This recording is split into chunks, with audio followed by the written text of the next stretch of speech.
Marcus টুলিয়াস Cicero বলেছিলেন, বই ছাড়া ঘর একটি আত্মা ছাড়া শরীরের মতো। শীতের মরশুম মানেই রাজ্যে বিভিন্ন প্রান্তে বিভিন্ন উৎসব। কলকাতা বইমেলার পাশাপাশি জেলার সবথেকে বড় ও পুরাতন বইমেলা হল কল্যাণী বইমেলা। কল্যাণী বইমেলা এবছর 28তম বর্ষে পদার্পণ করেছে। এবছরের বইমেলার ভাবনা দ্বিশত বর্ষে মাইকেল মধুসূদন দত্ত। বইমেলা উদ্বোধন হবে 19শে ডিসেম্বর, 29শে ডিসেম্বর পর্যন্ত চলবে, যা উদ্বোধন হতে চলেছে রাত পোহালে। আর তার আগেই প্রতি বছরের মতো এবছরও মানুষকে বইমুখী ও বই উৎসবমুখী করার জন্য বইয়ের জন্য হাঁটুন এক কর্মসূচি নিয়েছিলেন বইমেলার সদস্যরা। ঠিক সে মতো বুধবার কল্যাণী সেন্ট্রাল সিভিক গ্রাউন্ড থেকে কল্যাণী কাঁঠালতলা বাজার পর্যন্ত এক বর্ণাঢ্য শোভাযাত্রার মধ্যে দিয়ে কর্মসূচি পালন করেন। এই কর্মসূচিতে উপস্থিত ছিলেন বইমেলার সকল সদস্যরা, তৎসহ শহর কল্যাণী বিভিন্ন স্কুলের ছাত্রছাত্রীরা। তারা হাতে জাতীয় পতাকা ও বিভিন্ন ধরনের সামগ্রী নিয়ে এদিন এই শোভাযাত্রায় হাঁটেন। এই শোভাযাত্রার একটাই কারণ, মানুষকে বইমুখী করে তোলা। কারণ বর্তমান সময় বিশেষত যুব সমাজ বই থেকে নিজেদের অনেকটাই দূরে সরিয়ে রাখছে এবং ডিজিটাল মিডিয়াগুলি আধিপত্য বসাচ্ছেন এই বই প্রেমী মানুষের মধ্যে। এদিনের এই শোভাযাত্রা থেকে কি বার্তা দিলেন কল্যাণী বইমেলা সভাপতি ডক্টর অলোক বন্দ্যোপাধ্যায় ও কল্যাণী বইমেলা সম্পাদক সোমনাথ মজুমদার? বইয়ের জন্য হাঁটুন কর্মসূচি কল্যাণী বইমেলার অনেক রকম কর্মসূচির একটা প্রধান অঙ্গ। প্রতি বছরই এই অনুষ্ঠানটা হয়। আমরা দেখেছি এই ডিজিটাল যুগেও যখন লোকে মোবাইল, ট্যাব এইসব ব্যবহার করে এবং অনেক বই, উপন্যাস ইত্যাদি সব পড়া যায়, সেখানেও বইয়ের একটা বাজার আছে। সেই বাজারটা প্রতি বছর মেলার সময় যে বিক্রি হয় আমরা সেটা থেকে লক্ষ্য করি।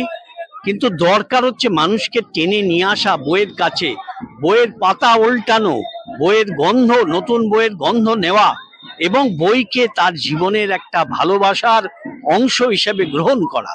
সেই জন্যে মানুষকে সচেতন করতে আমরা এই বইয়ের জন্য হাঁটা কর্মসূচি নিই, যেখানে আমাদের মূল স্লোগান থাকে, বই পড়ুন, বই কিনুন, বই উপহার দিন। সেই জন্যেই আজকের এই প্রতি বছরের মতো এবছরেও আমরা এই কর্মসূচি দিয়েই 28তম বইমেলার সূচনা করছি। এবছর কতগুলি বুক স্টল উপস্থিত থাকছে এই কল্যাণী বইমেলায়? এখনো পর্যন্ত আমাদের শুধু বই, আপনি শুধু বইয়ের স্টল বলছেন তো? বইয়ের স্টল সম্ভবত 131। ওপার বাংলার অনেক পাবলিশার্স কিন্তু আমরা দেখেছি অতীতে এসে, এবছর কি থাকছে? হ্যাঁ আছে, দুটি তো সংস্থা নিয়ে আসছেন, আমি নিশ্চিত জানি। আরো কেউ আসছেন কিনা আমি নিশ্চিত এখনই বলতে পারছি না, কিন্তু দুটি আসছে। বই পড়ুন, তার জন্য বইয়ের জন্য হাঁটছে, কিন্তু আপনার যে কথাতে উঠলো ডিজিটাল মিডিয়া, অনেকেই তো আছে ডিজিটালি কিন্তু বই কিনছেন। বইয়ের পড়ার প্রবণতা আরো বাড়ানোর জন্য আমাদের কিভাবে উদ্যোগী হওয়া উচিত? শুধু কি বই মেলা করলেই হবে? বইয়ের জন্য হাঁটলেই হবে?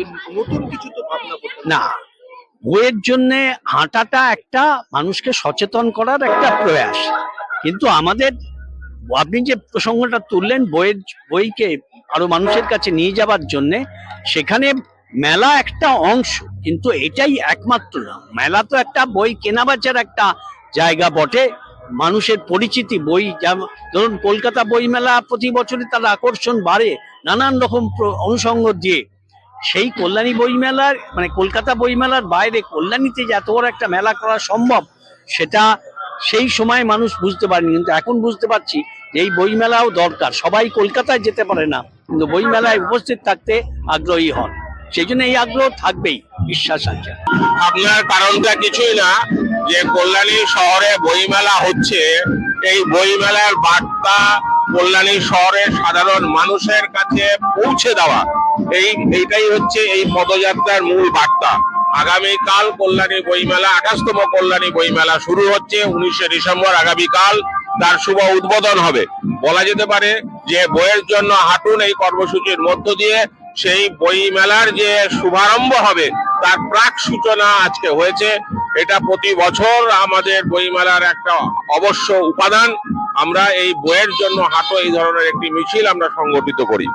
আজকের এই শোভাযাত্রা কোথা থেকে কত পর্যন্ত? আজকে এই শোভাযাত্রা কল্যাণী বই মেলার মাঠ, সেখান থেকে শুরু হয়েছে, যার উদ্বোধন করেছেন আমাদের কল্যাণী বইমেলা কমিটির সভাপতি তথা কল্যাণী বিশ্ববিদ্যালয়ের প্রাক্তন উপাচার্য ডক্টর অধ্যাপক অলোক বন্দ্যোপাধ্যায়, এবং এটা কাঁঠালতলা বাজারে গিয়ে এই পদযাত্রা শেষ হবে। কালকে উদ্বোধনে কার হাত ধরে? কালকে উদ্বোধন হবে স্বামী দিব্য গুণানন্দজি মহারাজ।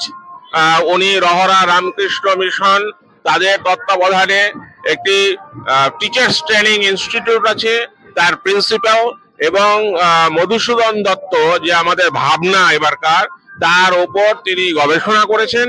সেই স্বামী দিব্য গুণানন্দজি মহারাজের হাত দিয়ে আগামীকাল অষ্টাশতম কল্যাণী বইমেলার শুভ উদ্বোধন হবে। একটা শেষ বিষয় রাখবো, শহরবাসী এবং পার্শ্ববর্তী শহরের বাসীদের জন্য কি বার্তা থাকবে? কারণ বার্তা হচ্ছে এটাই, কল্যাণী বইমেলা যার মূল হচ্ছে বই পুস্তক, এটাই হচ্ছে প্রধান। বিশ্বভারতীর মতন অর্গানাইজেশন এখানে আসছেন, government of India national book trust এখানে আসছে, কলকাতার সেরা প্রকাশক সংস্থা আনন্দ দেশ এরা বইমেলায় আসছেন। অর্থাৎ কলকাতার সেরা প্রকাশক সংস্থাগুলো আসছেন, যারা বইকে ভালোবাসেন, বইয়ের গন্ধকে উপভোগ করতে চান, এই শীতের সকালে বইয়ের যে উষ্ণতাকে আলিঙ্গন করতে চান। আপনার চ্যানেলের মাধ্যমে আপনার দর্শক মন্ডলীকে বলবো যে আসুন 19 থেকে 29 ডিসেম্বর আমাদের সকলের মিলনস্থল হোক কল্যাণী বইমেলা।